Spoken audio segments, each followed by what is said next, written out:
vamos a ver tomografía de cerebro y algunos cortes de resonancia. La idea es mostrar rápidamente un repaso anatómico de las estructuras encefálicas para ir casi inmediatamente a la patología, digamos, que es lo que nosotros pretendemos como cátedra que se lleven de conocimiento y para que estén preparados para el parcial. Las imágenes que vamos a ver ahora las muestran muy frecuentemente en los exámenes porque son cosas importantes que nosotros necesitamos que ustedes incorporen, y a punto de partida de eso se enfatiza básicamente el accidente cerebrovascular, ya sea isquémico o hemorrágico. Vamos a ver las diferentes formas de presentación de esta patología, que en realidad es un accidente cerebrovascular como unidad, digamos, pero que tiene dos variantes muy grandes de diferente mecanismo de producción, que son la isquemia y o la hemorragia, ¿no? Entonces, vamos a mirar un corte esquemático del cerebro, del encéfalo, visto sagitalmente como si estuviéramos mirando al cerebro de perfil. Nos encontramos con el lóbulo frontal, que es un lóbulo impar, lo mismo que el occipital, a diferencia, por ejemplo, de los lóbulos temporales y parietales, que son pares, ¿no? Que son dos. El lóbulo frontal, el lóbulo parietal detrás, el lóbulo occipital, separado por las cisuras, ¿sí?, que diferencian los lóbulos, lóbulo temporal, la protuberancia, la raíz de la médula espinal, el cerebelo y la médula propiamente dicha. Esto como estructura del sistema nervioso central. Este es un corte de resonancia magnética, es un corte axial de resonancia magnética ponderado en T1. Vamos a ver después también la diferencia entre T1 y T2, como para que ustedes lo reconozcan fácilmente. Y fíjense la capacidad que tiene la resonancia magnética como para diferenciar las diferentes estructuras anatómicas, valga la redundancia. La verdad que es increíble cómo la resonancia magnética parece un corte, digamos, realmente un corte histológico del cerebro. Entonces, si nos lo analizamos, fíjense cómo son los surcos cerebrales. Habitualmente hay surcos en condiciones normales. Cuando estos surcos desaparecen, podemos hablar de lisencefalia o un cerebro liso, que son alteraciones corticales que muchas veces van de la mano con los pacientes epilépticos, ¿sí? No necesariamente una lisencefalia es causa de epilepsia, pero son las displasias corticales, las alteraciones corticales, la que por ahí son el motivo, la génesis de la patología. Pero bueno, vamos a repasar las estructuras anatómicas que tenemos en este corte, donde vemos la prolongación anterior del ventrículo lateral derecho, prolongación anterior del ventrículo lateral izquierdo, núcleo caudado, cápsula interna, ¿sí? Es esta imagen que va acá, que es como un paréntesis, digamos, al revés, este piquito que va acá, la panza hacia adentro y otra vez acá, y el tálamo, el núcleo talámico, que es mucho más grande en cuanto a tamaño, ¿no?, que el núcleo caudado. Núcleo lenticular, ¿sí? Núcleo lenticular acá, el globus pálido, o núcleo pálido, y el tercer ventrículo. O sea, esto está en todos los libros. Yo no me quiero detener mucho en esto, sino que quiero avanzar e ir rápidamente a la patología. Pero bueno, podrían eventualmente, como digo siempre, poner un corte así, sacar un par de flechas y que ustedes tengan que enumerar cuáles son las estructuras anatómicas que están señaladas. Muy bien. Nos vamos un poco más arriba en el corte y vemos la región anterior del cuerpo calloso, la cisura o el surco interhemisférico, la cisterna silviana. Está marcada acá como muy chiquitita, pero se la ve mejor acá. Fíjense, esta imagen oscura que parece una Y, llena de líquido cefalorraquídeo, y acá vamos a hacer la primera disquisición diagnóstica. La resonancia magnética tiene múltiples secuencias. Se pueden adquirir las imágenes en resonancia magnética de múltiples formas. Yo le puedo pedir al equipo, le puedo pedir al resonador que haga diferentes tiempos, que genere diferentes imágenes. Pero las más comunes, las más frecuentes, las de todos los días, son T1 y T2, ¿sí? En T1 siempre vamos a ver el líquido negro, siempre vamos a ver el líquido hipointenso. Y en T2 se va a ver hiperintenso. Entonces, ¿cómo nosotros discernimos, cómo diferenciamos T1 de T2, secuencia T1 de secuencia T2? Es tenemos que buscar desesperadamente donde haya líquido, y donde vemos el líquido negro o hipointenso es T1, y donde lo vemos hiperintenso es T2. Bien. Cuerpo calloso, lóbulo frontal. Recuerden que la sustancia gris es de distribución predominantemente periférica, y la sustancia blanca es de distribución central, predominantemente central, sustancia blanca, predominantemente central, sustancia gris, predominantemente periférica. Obviamente que la sustancia gris y blanca están interdigitadas, se interdigitan y se mezclan. La región temporal, el surco interhemisférico o posterior, cerebral posterior, el lóbulo occipital, derecho e izquierdo, o sea, no derecho e izquierdo porque no hay dos, sino que hay solo uno, digamos, pero la diferenciación a través de la cisura, y el centro semioval, ¿sí? Lo está señalando acá la flecha. Cuando pasamos a ver cortes tomográficos, perdemos mucho de discriminación en cuanto a la imagen desde el punto de vista anatómico. La tomografía brinda muchísima información, pero ve con menos detalles anatómicos, ve con mayor dificultad las características anatómicas del encéfalo. Fíjense que este es un corte tomográfico axial donde lo que estamos viendo es parte del nasion, parte de los huesos de la nariz, ¿sí? La raíz de la nariz, parcialmente el globo ocular derecho, parcialmente el globo ocular izquierdo. Vemos los peñascos, las celdillas etmoidales, el seno o los senos efenoidales, ¿sí? Que son dos, uno a la derecha y uno a la izquierda, y dos senos efenoidales, lo mismo que celdillas etmoidales, lo mismo que senos frontales y lo mismo que senos maxilares. Y donde hay aire, ¿sí? Son las cavidades paranasales. Normalmente tienen que estar neumatizadas. Estas son las celdillas etmoidales. Este es el seno o los senos efenoidales. ¿Qué puede ser este aire acá atrás? ¿Cómo se llama este aire acá? ¿Quién vive acá? Este es el las peñasco. mastoides. El Conducto auditivo Las interno, ¿no? celdillas Conducto mastoides. auditivo. Las celdillas mastoides, perfecto. El conducto auditivo es este, el conducto auditivo externo derecho, conducto auditivo externo izquierdo, y lo que queda detrás en la región petrosa del temporal son las celdillas mastoides. Muy bien. Vamos un poco más arriba, vamos subiendo en el corte, empezamos desde la base del cráneo y nos vamos extendiendo en sentido superior. Globo ocular derecho, globo ocular izquierdo. Fíjense que bien se ve el nervio óptico en este corte. Lóbulo frontal derecho, lóbulo frontal izquierdo. ¿Dónde está la silla turca donde vive la hipófisis? Me gusta decir dónde vive, ¿no? Donde está anatómicamente situada la hipófisis. Esto se llama región celar, así, con ese, región celar. Silla turca, hipófisis, seno cavernoso, ¿sí? Donde va la porción intracraneal de la carótida. Peñasco derecho, peñasco izquierdo. Este es el cuarto ventrículo. Y estos, en realidad, son los hemisferios cerebelosos derecho e izquierdo. Muy bien, vamos un poco más arriba todavía, seguimos viendo el cuarto ventrículo, parcialmente los hemisferios cerebelosos, lóbulo temporal derecho, lóbulo temporal izquierdo, parcialmente senos frontales, parcialmente seno efenoidal, parcialmente celdillas mastoides. Muy bien, la silla turca. Vamos un poco más arriba, ya dejamos de ver las órbitas, ya no se ven las órbitas, tenemos ambos senos frontales derecho e izquierdo, la cisterna silviana, donde hay líquido cefalorraquídeo, como por ejemplo en el cuarto ventrículo, en todo el espacio subaracnoideo, o sea, tanto en los ventrículos como en el espacio subaracnoideo donde circula el líquido cefalorraquídeo, vamos a ver imágenes hipodensas casi cercanas al negro, digamos, que es como se ve el líquido en tomografía computada, ¿sí? Entonces, siempre que veo una imagen de densidad líquido, presumo que lo que estamos viendo es el interior del espacio subaracnoideo, el interior de alguna de las cavidades ventriculares. Esta es una cisterna, donde también hay líquido cefalorraquídeo, es la cisterna supracelar.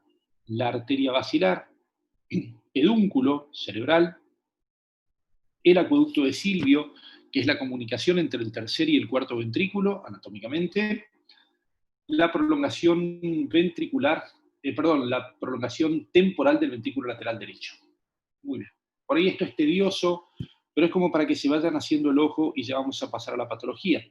Vamos un poco más arriba, típico corte de tomografía computada, donde vemos prolongación anterior del ventrículo lateral derecho, ventrículo lateral izquierdo, tercer ventrículo, la cisterna supravermiana, los lóbulos el lóbulo occipital derecho, lóbulo occipital izquierdo.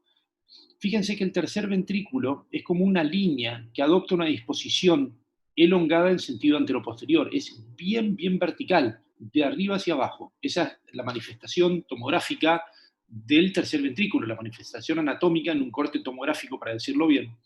Núcleo caudado, núcleo lenticular, ¿sí? Entonces, recuerden, el tercer ventrículo como una línea negra de arriba hacia abajo. El cuarto ventrículo está más abajo, está en la fosa posterior, y adquiere una disposición más redondeada, parece más redondo, ¿lo ven? Claramente la diferencia entre lo que es cuarto ventrículo. Primero por la posición, está mucho más abajo en los cortes, ¿sí? Está en la fosa posterior, y el tercer ventrículo está más arriba y adquiere una disposición lineal elongada en sentido anteroposterior. Nos vamos más arriba todavía, y lo que estamos viendo son los lóbulos frontales, núcleo caudado, prolongación de los ventrículos, el cuerpo calloso, núcleo talámico, ¿sí? La prolongación, núcleo talámico, bien digo, prolongación occipital de los ventrículos laterales, el tercer ventrículo ya casi lo dejo de ver, se ve como una pequeña limita acá, núcleo caudado, núcleo lenticular. Más arriba todavía, la línea media, o la cisura interhemisférica, centro semioval, ventrículos laterales, prolongación anterior, prolongación posterior y el techo de los ventrículos laterales. O sea, los ventrículos laterales son dos, derecho e izquierdo, prolongación anterior, prolongaciones posteriores y arriba de todo el techo ventricular. Bien, más arriba todavía, la cisura interhemisférica, los surcos corticales. Fíjense que los surcos son negritos, ¿por qué? Porque hay líquido cefalorraquídeo. Cuando hay involución encefálica en los pacientes añosos, pacientes por encima de 70, 75, 80 años, es como que el espacio subaracnoideo aumenta de tamaño, hay ensanchamiento, se ensancha el espacio subaracnoideo, eso es por retracción encefálica, el espacio subaracnoideo se llena de líquido y es como que el cerebro pierde relativamente tamaño y los surcos corticales están con mayor cantidad de líquido y más profundos, ¿sí? También eso se ve en pacientes, por ejemplo, con hábitos tóxicos, con alcoholismo, con drogadicción, pero de larga evolución, ¿sí? Pacientes crónica, con cronicidad en un hábito tóxico, la traducción tomográfica muchas veces es la involución encefálica que actualmente se decidió, no es que hayamos decidido nosotros, sino que se decidió ya no hablar de involución encefálica, porque involución encefálica puede ser un tipo brillante, puede ser una persona brillante que ocupa un cargo incluso académico, lo que fuere, ¿no? Con un razonamiento increíble. Entonces no se habla de involución encefálica porque eso da la idea de, como no de discriminación, digo, pero como estigmatizar a alguien, y entonces se habla de ensanchamiento del espacio subaracnoideo como profundización de surcos corticales y no involución encefálica. Insisto, porque puede haber una persona brillante con surcos pronunciados. Nada. La diferenciación entre lo que es la sustancia blanca, que habíamos dicho que tiene una disposición más central, y lo que es la sustancia gris, que tiene una disposición más periférica. No obstante, fíjense, como lo que es sustancia blanca tiene tractos que se interdigita casi hasta la corteza con la sustancia gris, y la sustancia gris también interdigita en la profundidad con la sustancia blanca. O sea que la sustancia blanca es de distribución predominantemente central, pero con interdigitación, y la gris viceversa, predominantemente periférica, con interdigitación central.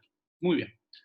¿Qué pasa cuando le ponemos contraste a la tomografía computada? Bueno, se empiezan a ver contrastadas las estructuras vasculares. Entonces, este es el polígono de Willis, donde tenemos arteria cerebral posterior, el tronco cerebral, la arteria cerebral media izquierda, la arteria cerebral media derecha, las comunicantes posteriores y la arteria cerebral anterior, derecha. ¿Sí? Anatomía del polígono de Willis visualizado en tomografía computada. ¿Cuándo ponemos contraste a un encéfalo? Bueno, cuando sospechamos que el paciente puede tener patología vascular o cuando sospechamos que el paciente puede tener un tumor, ya sea primitivo de encéfalo o metastásico. ¿Sí? ¿Por qué? Porque los tumores son muy vascularizados, por ahí tienen necrosis también, pero el contraste como que ayuda a diferenciar se ve con mayor facilidad lo que es patológico de lo que es normal, entonces se le administra contraste endovenoso a ese tipo de pacientes. No se hace de rutina, si bien es muy frecuentemente utilizado, también como para ver patología de la sustancia blanca, de la sustancia gris, aunque ya eso es mucho más patrimonio de la resonancia que de la tomografía. Muy bien. Díganme si ¿Se venimos. usa contraste iodado? El contraste que se usa es iodado, como en todos los exámenes tomográficos, es endovenoso, ¿sí? A través de la vena, y es yodo, a lo que implica el mismo riesgo que para cualquier otro procedimiento al que se le pone yodo. Hay que pedirle previamente al paciente un test de tolerancia al yodo, ¿sí? Tenemos que descartar que ese paciente pueda tener un shock anafiláctico que pueda ser alérgico al yodo, ¿sí? Se pide un test de alergia al yodo, así se llama. Díganme si venimos bien hasta acá, si tienen alguna pregunta. Doc, en el caso de las patologías vasculares, por ejemplo, si yo quiero ver un aneurisma, ¿puedo utilizar la TAC o utilizo El otro método? aneurisma, el aneurisma se ve muy bien con tomografía computada, sí o sí lleva contraste, sí o sí lleva contraste porque el aneurisma, ¿qué es? Es la dilatación patológica y permanente de un vaso, ¿sí? Hay aneurismas arteriales, básicamente. Entonces, lo que necesitamos es ponerle contraste endovenoso, se ven muy bien por tomografía computada, obviamente depende del tamaño del aneurisma, vas a ver con mucho más facilidad de un aneurisma grande que un aneurisma pequeño, y también la resonancia lo ve con muchísima claridad. Ambos métodos sirven para ver aneurismas. Bien. Nada, estructuras anatómicas, de nuevo, lo mismo, esto ustedes lo pueden ver en el libro, esta clase yo se las pasé a principio de año, se las pueden repartir entre ustedes y a modo de repaso volver a verlas, entonces no me quiero detener en lo que es la anatomía. Así como nosotros podemos ver todas las ventanas que veníamos viendo, que lo que privilegiábamos era ver el parénquima encefálico, ver el cerebro propiamente dicho, también le podemos pedir al tomógrafo, tocando un botón que dice ventana ósea, borrar, por así decirlo de alguna forma, lo que es el parénquima encefálico y ver con muchísima mayor claridad el hueso, las estructuras óseas, ver la calota ósea. ¿Cuándo pretendemos ver hueso? ¿Cuándo necesitamos ver hueso? ¿Cuándo es necesario ver hueso? Bueno, básicamente en pacientes con traumatismos, ¿sí? Para confirmar o descartar que tenga una lesión ósea, una fractura de cráneo, fractura de huesos propios de la nariz, fractura de cualquier elemento óseo que podamos ver en una tomografía de cráneo, y también cuando el paciente, por ejemplo, tiene un tumor cercano al diploe, para ver si tiene o no tiene afección, y también en pacientes con otro tipo de tumores, como por ejemplo mama en la mujer, próstata en el hombre, que van muchísimo a afectar al hueso, y dentro de las estructuras óseas que afectan, pueden afectar a los huesos de la calota. Entonces, cuando usamos ventana ósea, ante la posibilidad de traumatismo para descartar fracturas y ante la presencia de lesiones tumorales para confirmar o descartar compromiso óseo secundario. Bien, fíjense cómo se ve muy bien el hueso, se privilegia ver el hueso, se ve claramente el hueso y se borra el resto. No es que se borra, digamos, está muy limitado en la visualización porque se usa una ventana que se privilegia ver la estructura ósea en detrimento del resto de las partes blandas del cerebro. Muy bien. Vamos a enfocarnos, y esto es muy importante que presten atención, porque se toma siempre, sí o sí va a haber preguntas en relación a esto, o sí va a haber imágenes en relación a esto. Vamos a hablar un poco del accidente cerebrovascular isquémico, ¿sí? Son lesiones, o sea, ¿cómo se va a traducir tomográficamente la imagen? Van a ser lesiones de menor densidad, o sea, van a ser lesiones hipodensas, van a ser lesiones negras, oscuras, en relación al resto del parénquima encefálico. Van a estar circunscriptas al territorio vascular que afecten. Y esto de estructura homogénea es no siempre verdadero y no refuerzan con contraste endovenoso. Pero yo pretendo que se queden con los dos conceptos de arriba, que son los más fieles, que son lesiones de menor densidad y que están circunscriptos al territorio comprometido. La detección, esto es decisivo, la detección depende del tiempo de evolución, de la localización y del tamaño. ¿Qué significa? Hay accidentes cerebrovasculares grandes, por ejemplo, se tapó la arteria cerebral media izquierda, o sea, toda la arteria cerebral media, entonces va a haber una gran afección, va a haber una gran parte del territorio cerebral afectado que depende de la irrigación de la arteria cerebral media, y esto va a ser diferente así, lo que se tapa es una arteria perforante de la sustancia blanca profunda que tiene un calibre de nada en milímetros. O sea, eso va a ser un infarto o una isquemia lacunar, va a ser un puntito, que lo más probable es que el paciente ni siquiera le comprometa ya no la vida, sino, digamos, la vida ordinaria, digamos, la deambulación, no va a tener trastornos ni sensitivos ni motores por ese tipo de afección, a diferencia de si lo que se tapa es un gran vaso como la arteria cerebral media. Entonces, dependemos de qué vaso esté comprometido. Y además de eso, para manifestarse el accidente cerebrovascular isquémico, la isquemia lleva tiempo. Vamos a suponer que el paciente tiene en este momento un accidente cerebrovascular agudo, en este momento tiene un trombo que tapa la arteria. El paciente va a tener sintomatología, va a tener signos neurológicos, va a tener foco neurológico, que podrá ser paresia o parestesia de alguno de los miembros, superior, inferior, pérdida de fuerza, desviación de la comisura, todo lo que ustedes conocen como signos de ACV. Yo le hago una tomografía y no tiene traducción, se sigue viendo el cerebro normal. ¿Por qué? Porque la isquemia, la hipoxia, la falta de oxígeno en el cerebro es inmediata, pero para que eso se traduzca en una imagen, yo voy a necesitar por lo menos 4 horas, 5 horas para ver signos muy tempranos, y 24 horas ya para que se establezca y que tenga traducción tomográfica. Es muy importante que aprendan esto porque se lo vamos a preguntar siempre, o de una forma o de otra, o dando vuelta a la pregunta, pero lo que tienen que llevarse como concepto es que el accidente cerebrovascular es hipodenso, depende del territorio afectado y que no tiene traducción inmediata. No se ve en el agudo, en el momento agudo, en el episodio, durante el evento agudo, no tiene traducción tomográfica. Se ve un poco mejor por resonancia, pero la resonancia no se hace de rutina en este tipo de pacientes, sino que van todos al tomógrafo y después, si nos queda tiempo, se los explico y por qué las unidades de stroke a nivel mundial, porque ya hay unidades de stroke, porque, a ver, cuando yo estudiaba medicina nos decían que las primeras 12 horas eran decisivas en un accidente cerebrovascular isquémico. Cuando hice la residencia ya no eran las 12 horas, sino eran las 6 horas. Cuando empezamos a leer un poco más, ya no eran 6 horas, sino que 4, y ahora las unidades de stroke ya hablan de las 2 primeras horas, que hay que actuar inmediatamente, como para minimizar el riesgo y el daño que el parénquima encefálico sufre por hipoxia o anoxia, y cuanto antes pongamos sustancias trombolíticas, el paciente mejor sobrevida o menos riesgo y menos daño va a tener ese cerebro. Bien.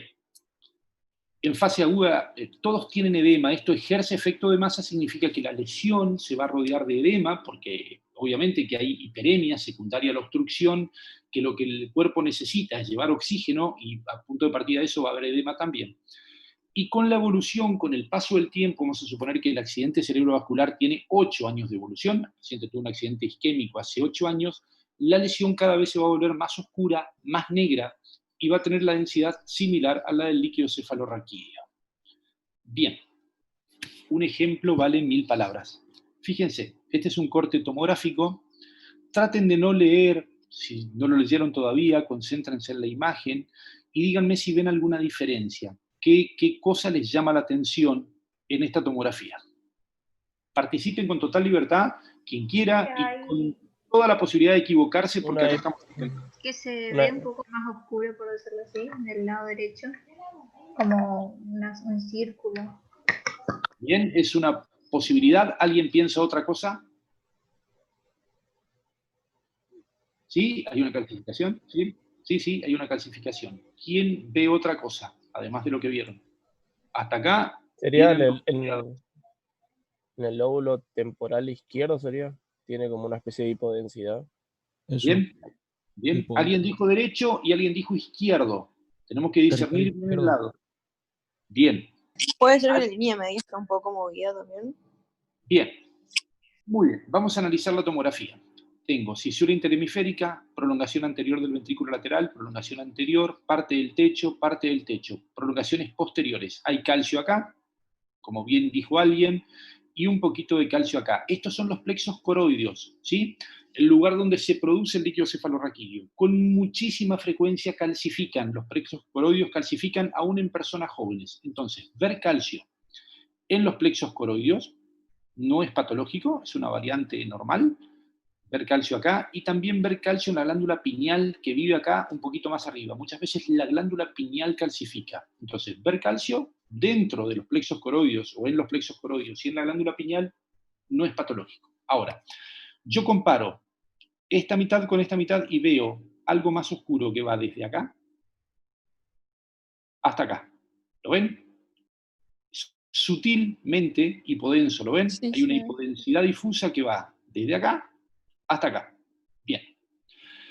Les voy a explicar algo y necesito que se concentren y que graben esto, que es cómo yo diferencio los territorios vasculares del cerebro. Es muy sencillo.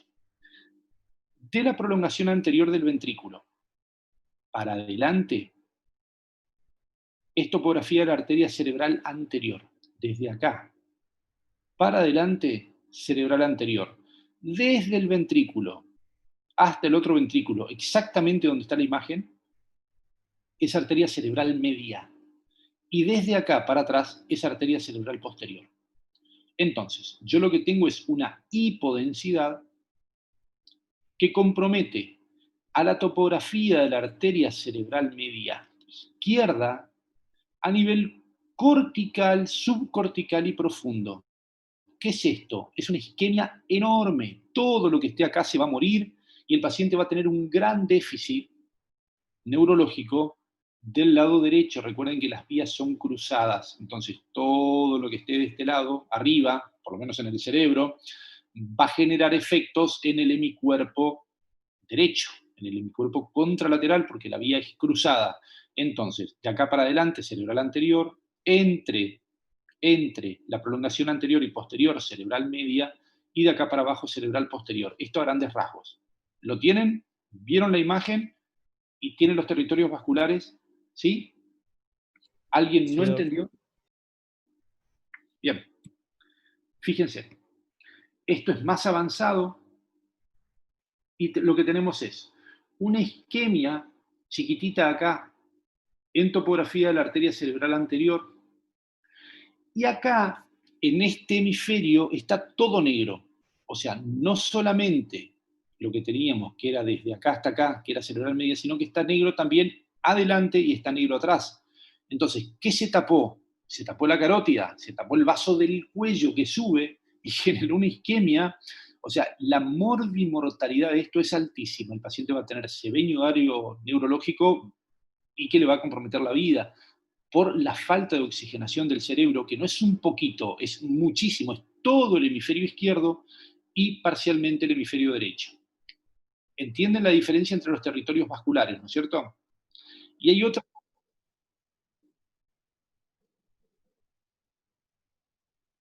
Sí, sí, parcialmente acá, está afectado. Y lo otro que necesito que vean es, fíjense como acá el cerebro está liso, no hay surcos, y de este lado sí tiene surcos. Esto es normal y esto es patológico. ¿Por qué no tiene surcos? Por el edema. Como el cerebro está hinchado, para que me entiendan, está edematizado porque tiene un daño que lo está afectando en forma aguda, lo que trata es de llevar oxígeno a como dé lugar, entonces dilata todos los vasos, trata de franquear la obstrucción, entonces se genera edema, y el edema lo que hace es, primero, borrar los surcos, segundo, colapsar parcialmente a la prolongación anterior del ventrículo lateral, y cuando este hemisferio genere más edema, va a empezar a comprometer, va a empujar a la línea media hacia el lado sano. Vamos a ver más ejemplos. Este es una isquemia vieja. Fíjense que esto es negro, pero no tan negro, y esto es negrísimo. Esto es la secuela de un proceso vascular isquémico que comprometió al territorio de la arteria cerebral posterior derecha. ¿Se ubican? ¿Se ubican dónde está? Que es de la prolongación posterior para atrás. Si fuera de acá hasta acá, cerebral media, y si fuera de acá para adelante, cerebral anterior. ¿Todos lo entienden? ¿Todos pueden ver eso?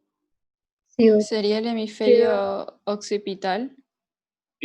No hay hemisferio occipital, hay lóbulo occipital, ¿sí? Lóbulo, Los sí, sorry. derechos e izquierdos, sí, está afectando al occipital, perfecto. Y toma contacto parcial con la línea media y un poquito que la desplaza. Está muy bien, estos son los ventrículos laterales, y fíjense que acá hay un redondito de calcio, ¿lo ven? Ahí. Sí. Esa es la glándula pineal calcificada. Habíamos dicho que es muy frecuente que calcifique la glándula pineal y que calcifiquen los plexos coroides. Muy bien.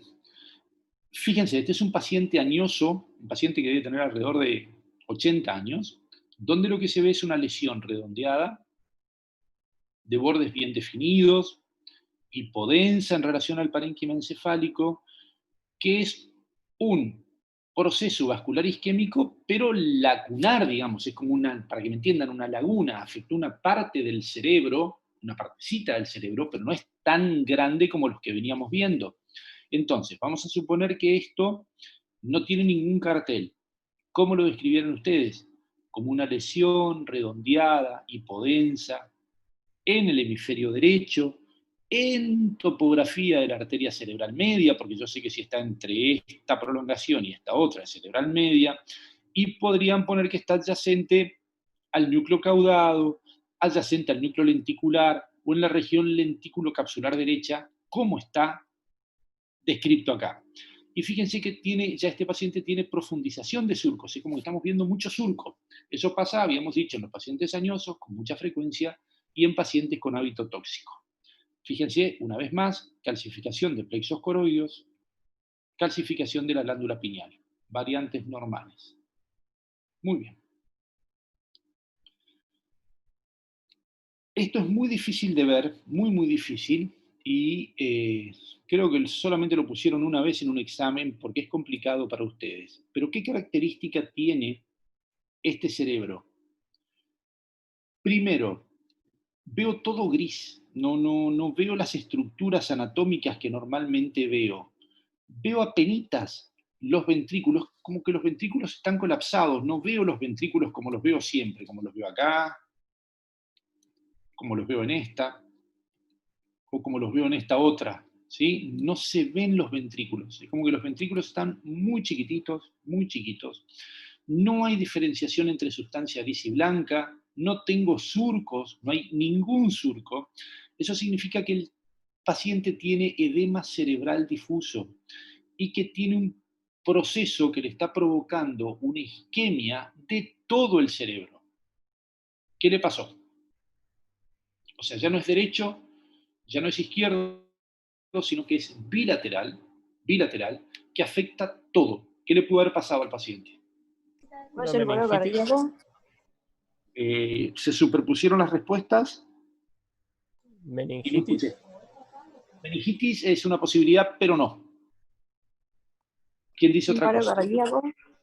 Paro cardíaco, sí, claro. ¿Por qué? Porque el corazón dejó de llevar sangre y no está irrigado el encéfalo. En realidad lo que pasó es eso, digamos. Esto puede ser, son las típicas lesiones por ahorcamiento, el paciente se ahorcó y comprimió ambos vasos del cuello, ambas carótidas, y no tuvo oxígeno, o el paciente por la asfixia por sumersión, se ahogó, entonces no tiene aire, ¿sí? O obviamente por un paro cardíaco. La meningitis, ¿cómo se ve? La meningitis es un proceso inflamatorio de las cubiertas meningias. Las características clínicas que tienen es, obviamente, cefalea intensa, fotofobia, el paciente no puede ver la luz, y rigidez de nuca, ¿sí? Esas son las características clínicas. Las características imagenológicas es que le tenés que poner contraste al paciente y la meninge, las cubiertas meningias que están acá, bien periféricas, ¿sí? Las cubiertas meningias se van a llenar de contraste por hiperemia, porque lo que tiene es inflamada tanto la dura madre como la pía madre como la aracnoides, ¿no? Entonces, lo que tiene es inflamación. Nunca vas a ver así, o sea, vos vas a seguir viendo un cerebro normaloide, te diría, más o menos normal, porque normal no tiene, porque tiene meningitis, pero a ver dónde encuentro uno. Acá podría ser, pero en vez de ver contraste, o sea, obviamente vas a ver contraste en las estructuras vasculares, se te va a llenar de contraste esto, vas a tener como un cascarón, como una cáscara blanca hiperdensa por el contraste, porque todas las cubiertas meningias van a reforzar con el contraste porque el paciente tiene una meningitis, ¿sí? Bien. Terminamos las isquemias. Entonces, llévense el concepto de que no se ven inmediatamente, depende del territorio afectado para verlas mejor o peor. que cuanto más tiempo pasa, más oscuras se ponen, que más o menos se establecen y se pueden ver claramente con tomografía a las 24 horas, pero que hay signos tempranos, como el edema, que se pueden ver a las 4 horas, a las 6 horas, ¿sí? Pero que no se ven en el evento agudo y que son lesiones hipodensas o de menor densidad que el parénquima encefálico. Bien, punto, aparte, hemorrágico, todo lo contrario, en vez de negro se ve blanco y en vez de esperar tiempo se ve inmediatamente. O sea, el accidente cerebrovascular hemorrágico se ve en el periodo agudo y son lesiones espontáneamente densas, son blancas. Vamos a ver ejemplos. La etiología más frecuente es el pico hipertensivo. Por un pico hipertensivo se rompe un vaso encefálico y a punto de partida de la ruptura se extravasa sangre y eso genera una hemorragia intraparenquimatosa. A medida que pasa el evento, que pasa el tiempo y que se va haciendo crónico, se va volviendo cada vez más oscuro y llega un punto en que es indistinguible. Si yo veo una imagen hipodensa como esta, yo no puedo saber si esto fue isquémico o hemorrágico. Si esto pasó hace 10 años, el paciente tiene la secuela. Piensen que esto es como una cicatriz en el cerebro. Lo que estaba acá se murió y hay que ver qué déficit le dejó al paciente. Pero esto se llama área de gliosis porque es como un tejido encefálico que murió, que obviamente no se puede regenerar y que se llena de líquido cefalorraquídeo. Entonces se llama área de gliosis, ¿sí? Tiene densidad similar a la del líquido cefalorraquídeo porque lo que ocupa ese tejido, que ya no vive, que está muerto, es líquido cefalorraquídeo. Entonces esto pudo haber sido hemorrágico o pudo haber sido isquémico. Bien, vamos a las hemorragias. Y ahí tienen una, fíjense.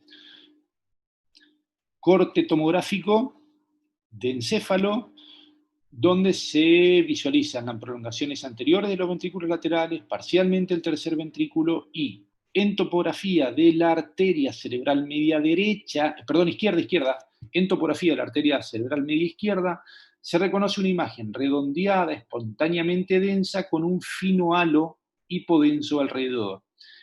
Hemorragia, isquemia, edema, hemorragia, edema perilesional, y esto es una hemorragia aguda, ¿sí? Ustedes tienen que buscar reparos anatómicos. Ustedes, vamos a suponer que yo no estoy viendo la imagen, yo estoy en mi casa y ustedes me llaman por teléfono. Entonces dicen, doctor, tengo un corte tomográfico del cerebro. Yo te voy a decir qué le ves, qué te llama la atención. ¿Qué me dirían ustedes ante esa pregunta? ¿Qué le ves, qué te llama la atención? ¿Qué dirían? Que es hiperdensa. Bien, hay una imagen redondeada, hiperdensa. ¿Dónde estaría ubicada más o menos? La cápsula interna. Izquierda. Perfecto. Arteria cerebral media izquierda. Bien. ¿Lóbulo temporal podría ser?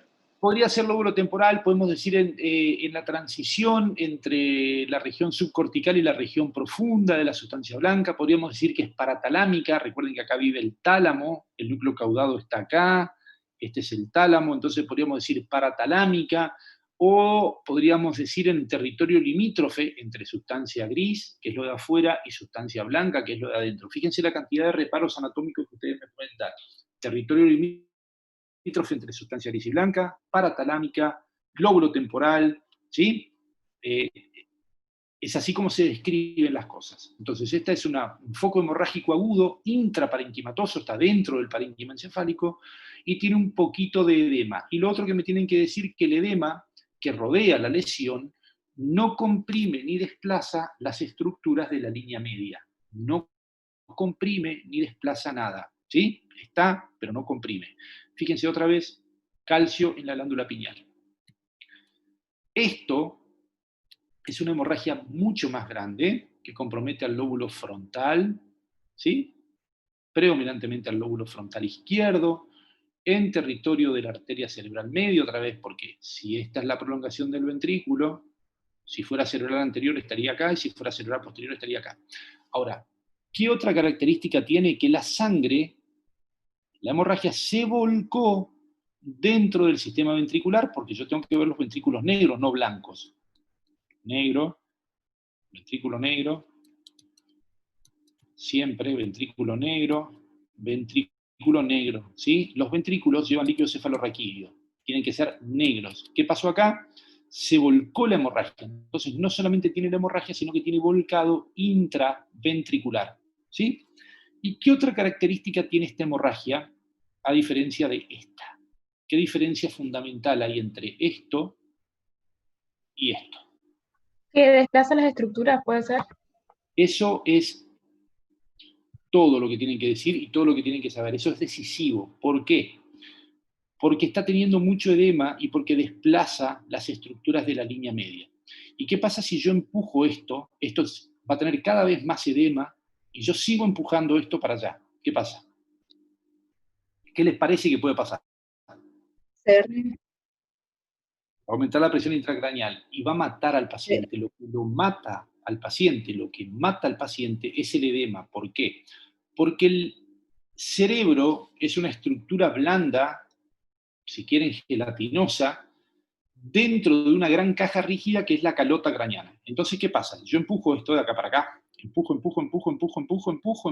y cuando esto ya no dé más, porque ya no puede ir para ningún otro lado, el único lugar que tiene, ¿cuál es la única abertura que tiene el cráneo? El foramen magno, el centro de la respiración, la médula espinal, ¿sí? Entonces el paciente se enclava. ¿Vieron? Habrán escuchado alguna vez en terapia cuando dicen, ¿qué le pasó? Se enclavó. Se enclavó significa ¿qué? Las amígdalas cerebelosas descendieron por el foramen magno y eso mató al paciente. Entonces, acá hay que tomar una conducta urgente.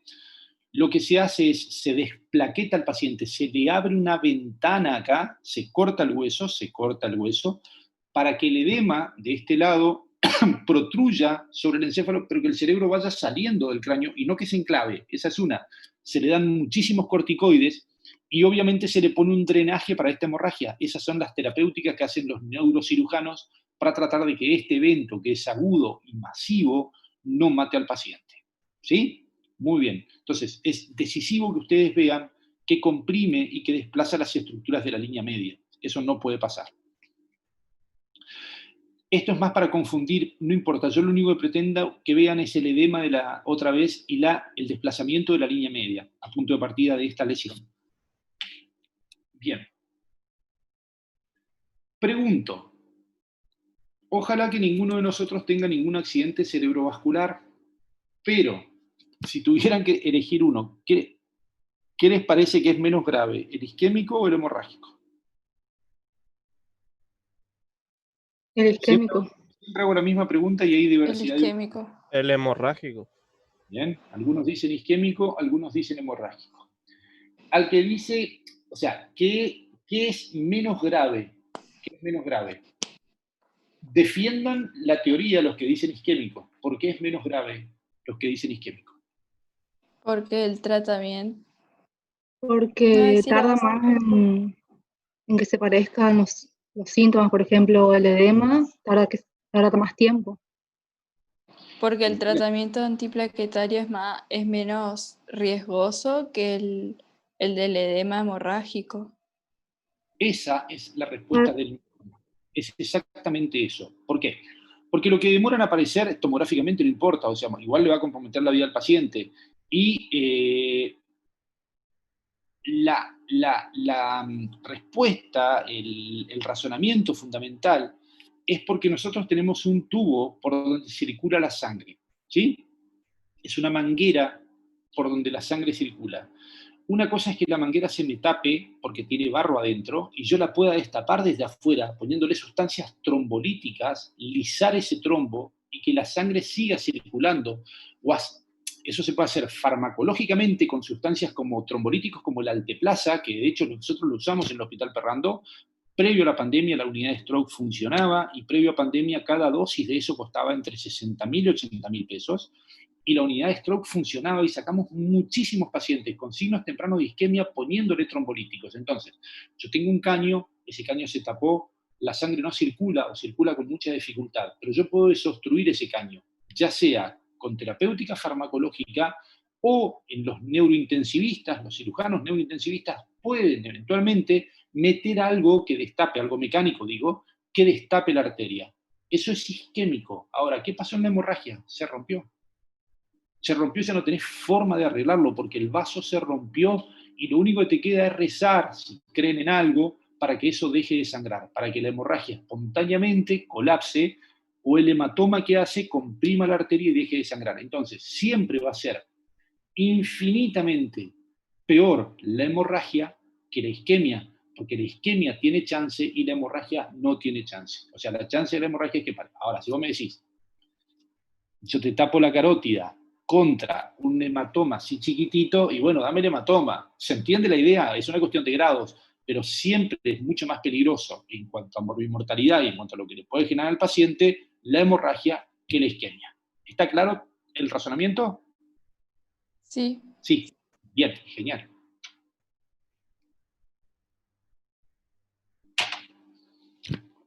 Ya queda poquito y lo que pretendo que aprendamos ahora, seguimos con hemorragias, seguimos con hematomas en el cráneo, pero hasta acá vimos las hemorragias intraparenquimatosas, las hemorragias que estaban dentro del cerebro, dentro del encéfalo, a punto de partida de ruptura de un vaso, se rompía un vaso. Bien. Hay otros hematomas que están en el espacio subdural, que están entre las cubiertas meningias, y estos son los hematomas que se relacionan mucho a los traumatismos. Típico accidente de moto, sin casco, se cae, golpea la cabeza contra el cordón, contra el asfalto, contra el auto que lo chocó, y genera gravísimas consecuencias en el parénquima encefálico.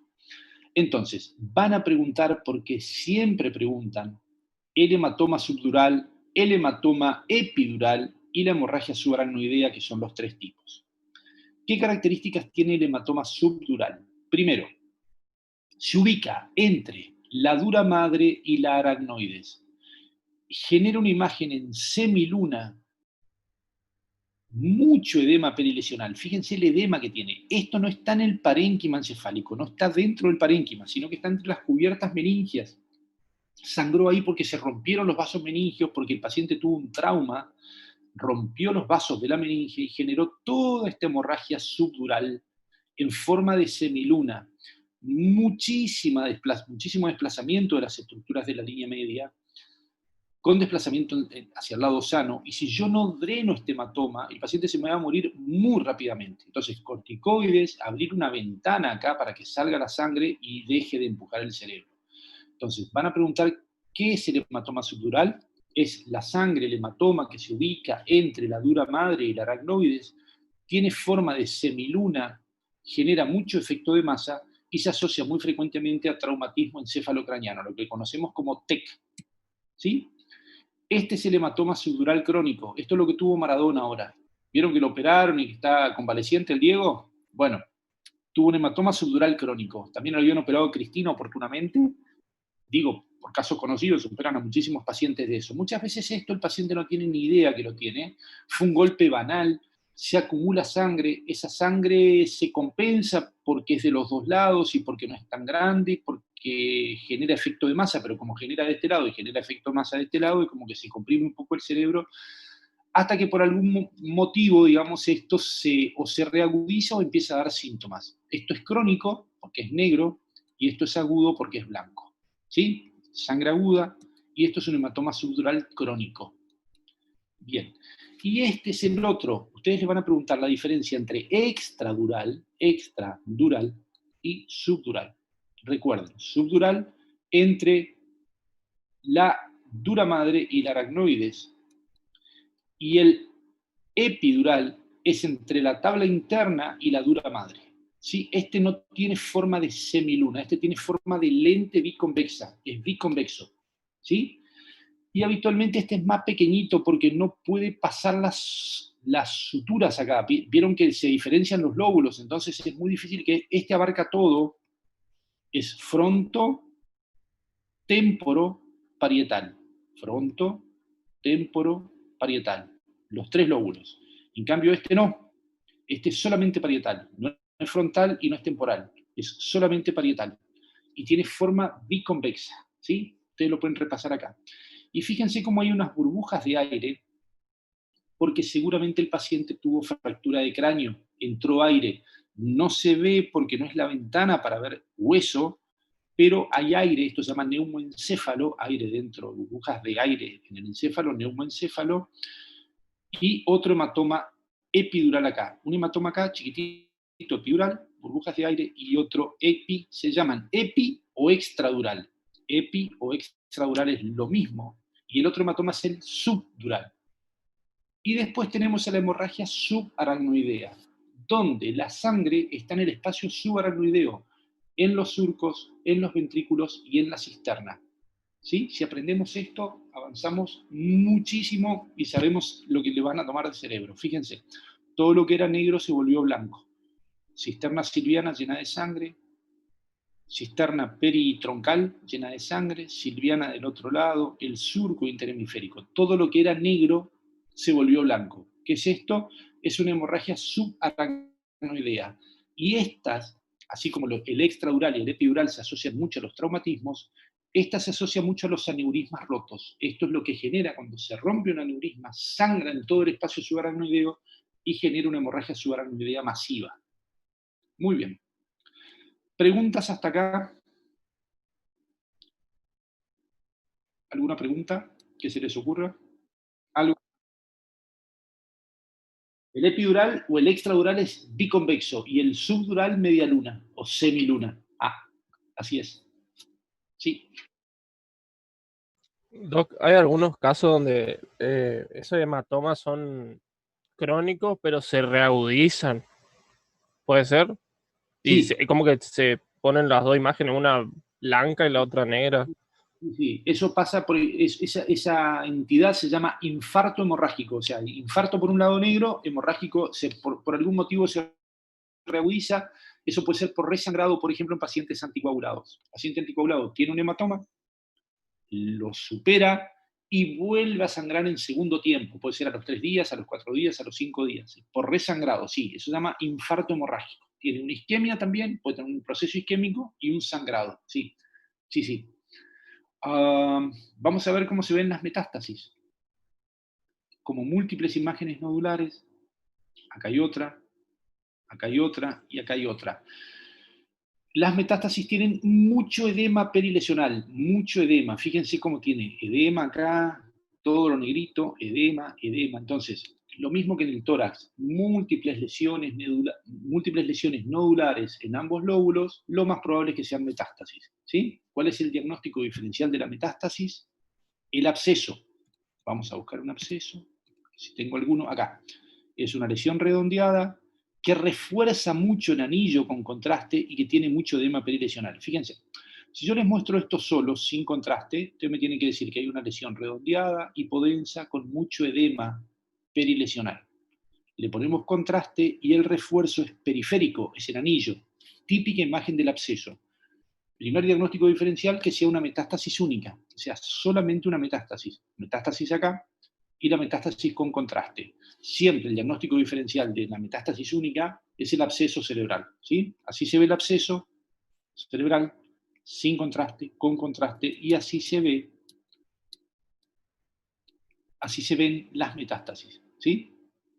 Entonces, múltiples nódulos va más para secundarismo, para lesión metastásica, solo uno va para absceso, aunque yo no puedo descartar que no sea una metástasis única.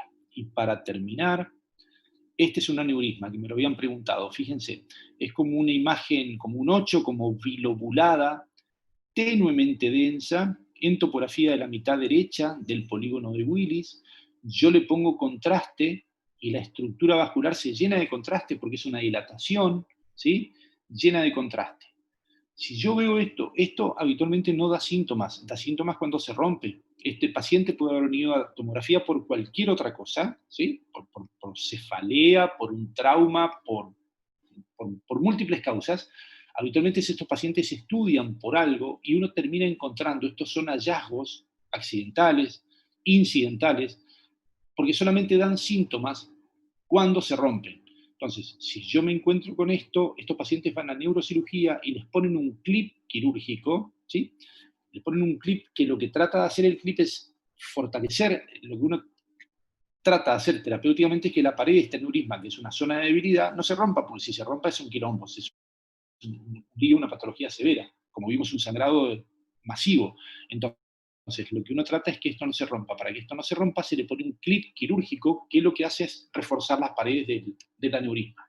O la otra posibilidad es trombosarlo, ponerle una sustancia que oblitere, que selle, que cierre esto, y que la sangre circule por otro lado. Entonces nosotros con esa obstrucción mecánica que le hacemos mediante un fármaco, lo que se trata es de que se repermeabilice, que haya otros vasos accesorios y que esto no se rompa a punto de partida, de que ya no circula sangre en su interior.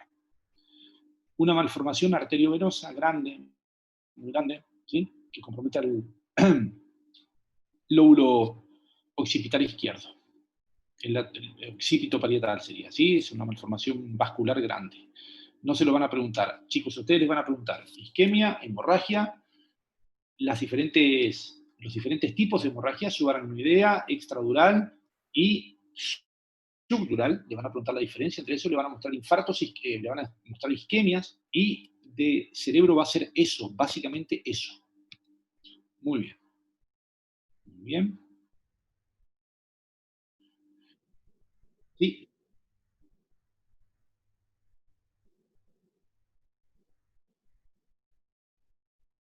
El refuerzo se llama en anillo o periférico. La del absceso, el refuerzo del absceso es en anillo o periférico, pero es muy difícil, ¿eh? A ver, si yo en el examen les muestro esta imagen, y ustedes me dicen que hay una imagen redondeada, bla, bla, bla, y me dicen que en vez de un absceso es una metástasis, y yo se los tengo que tomar. Es más probable que sea un absceso porque es único y porque tiene mucho refuerzo en anillo. Pero me podrían discutir un mes si esto no es una metástasis y yo se los tengo que aceptar, ¿se entiende? Porque son diagnósticos diferenciales. Después lo terminás decidiendo por la clínica, o porque si el paciente tiene un tumor conocido, lo más probable es que sea una metástasis y un absceso. En cambio, si la lesión es única y el paciente empezó con síntomas bruscamente y no tenemos tumor en ningún otro lado, bueno, lo más probable es que sea un absceso cerebral. O sea, después la clínica va terciando para un lado o para otro, pero desde el punto de vista puramente imaginológico es muy difícil discernir si es un absceso o una metástasis, ¿sí? La característica del absceso, insisto, es el refuerzo en anillo. El refuerzo periférico es como más típico del absceso. Muy bien. Quistes aracnoideos. Muchas veces en el espacio aracnoideo se forma como un pequeño quiste. Es el espacio subaracnoideo con un pequeño quiste. Ahí, nada. El osteoma frontal. El osteoma es un tumor óseo benigno, es como que se forma hueso dentro de los senos. Nada, es un pedazo de hueso ahí. Esto, desde que yo tomo exámenes hace como 20 años, nunca mostraron. No, está bien que lo sepan, que lo conozcan, pero nunca lo muestran en los exámenes. Muestran hemorragias y muestran isquemia. Y pueden mostrar un absceso. Fíjense, esto es una metástasis ósea. El hueso frontal tiene lisis por un lado y tiene fenómenos productivos por otros, con una erosión ósea ahí a nivel del techo de la órbita por un cáncer, vamos a suponer, de mama. Una paciente que haya tenido un cáncer de mama puede generar una metástasis ósea en la calota. Y hasta ahí llegamos. ¿Qué pregunta tienen? Hasta acá. ¿Algo que se les ocurra? Doc, ¿en qué caso se usaría resonancia magnética? ¿En qué patología? Bueno, no, lo puedes usar en todo, digamos. El tema es que la resonancia está menos disponible que el tomógrafo, porque en resistencia a Chaco, ponele que hay, no sé, 7, 8, 9 tomógrafos y resonadores hay 2 o 3. Entonces ya de movida es más difícil acceder a una resonancia que a una tomografía computada. Los métodos no compiten entre sí, sino que se complementan, porque si no habría uno solo. La tomografía computada se usa predominantemente, si vos tenés que elegir un método y a qué paciente metés en uno y a qué paciente metés en otro, los traumatismos se ven mucho mejor por tomografía. No es que se ven mucho mejor, el compromiso óseo, la fractura de cráneo, y si el cráneo está hundido, no está hundido, si es quirúrgico, eso se ve muy bien por tomografía. La resonancia ve muy bien todo, patina un poco para ver hueso. Entonces, paciente con politraumatismo, traumatismo encefalocraniano, va a tomografía computada. Ahora, ¿qué pasa? La tomografía es mucho más rápida, el método es mucho más rápido que la resonancia. El tomógrafo como el del Hospital Perrando, para hacer un cráneo demorás, sin exagerar, 10 segundos. O sea, 10 segundos vos tenés la imagen, si sangró, si no sangró, si tiene fractura o no tiene fractura. 10 segundos. En cambio, el resonador Para hacer 2 secuencias, para hacerte 1 y para hacerte 2, demorás por lo menos media hora, 20 minutos, 40 minutos, 1 hora. Entonces, cuando el tiempo apremia y vos tenés que meterlo al paciente a quirófano y tenés que decidir si el foco neurológico que el tipo tiene es a punto de partida de una isquemia o de una hemorragia, va a tomografía computada. Esto no es que la tomografía sea mejor. La resonancia también lo ve y lo ve perfecto. Pero vos tenés antes el diagnóstico, cuando el tiempo apremia, lo ves mucho antes con tomografía que con resonancia magnética. Lo otro, a un paciente lo puedes poner a tomografía y la tomografía no tiene contraindicaciones, excepto que la paciente esté embarazada, digamos, por la radiación. Pero puedes poner a cualquier paciente. En cambio, el resonador sí tiene contraindicaciones, como por ejemplo, marcapasos, implantes cocleares en la cóclea del oído, o implantes por aneurisma cerebral. El gran campo magnético que se genera dentro del resonador puede traer trastornos en esas prótesis. Entonces, vos no puedes poner un paciente con marcapasos al resonador. ¿Se entiende? Entonces, un paciente de 60 años tuvo un accidente de tránsito, se cayó de la moto, lo chocó el camión, el tipo tiene comprometido el cráneo. No lo metés en el resonador, pues no sabés si tiene marcapaso o no, y hasta que identificás si el tipo tiene marcapaso o no, se te muere. Entonces, todo eso va al tomógrafo. No sé si soy claro en la explicación. Los métodos no compiten, los métodos se complementan. La tomografía es más rápida, el resonador es más lento. El resonador ve mucho mejor la patología de sustancia gris, de sustancia blanca, define mejor los tumores, pero a tomografía computada va mucho más el trauma y a resonancia magnética van las cosas, para que me entiendas, que pueden esperar un poco más. No sé si la respuesta va por ese lado. Muchas gracias, Doc. Muy bien. ¿Alguna otra pregunta? Antes de terminar. ¿Todas las patologías congénitas o malformaciones también tenemos que estudiar o solamente los temas, las patologías que vimos ahora en la presentación? Mira, como estudiar tienen que estudiar todo. O sea, no Sí. es que yo lo diga gratuitamente y que diga, bueno, pues usted me dice, bueno, pero es un montonazo. Yo lo que trato de darles son las cosas que habitualmente preguntan. Y habitualmente preguntan esto más que, no sé, holoprosencefalia, que es algo congénito, ¿sí? Que es una patología congénita de trastorno en la segmentación y la desvirticulación del cerebro. O sea, no te van a preguntar una holoprosencefalia. A ver, no digo que no lo vayan a preguntar. De 100 veces no lo preguntaron nunca. Ahora, si justo le toca a ustedes, lo tienen que saber. No creo. Lo que se pregunta es isquemia, hemorragia, fractura, absceso. ¿Entienden lo que les quiero decir? Ahora me decís, ¿solamente estudio eso? Y yo te diría, bueno, no, porque capaz que no te alcanza. Sí, sí. Ok, muchas gracias. Próximo lunes, ¿quieren repaso o no quieren repaso? Sí, Doc, por favor. Sí, por Sí, favor. por favor. Y arman el ¿Usted repaso. puede y todos pueden? Puedo. Vamos a hacer lo siguiente. Próximo lunes, entonces,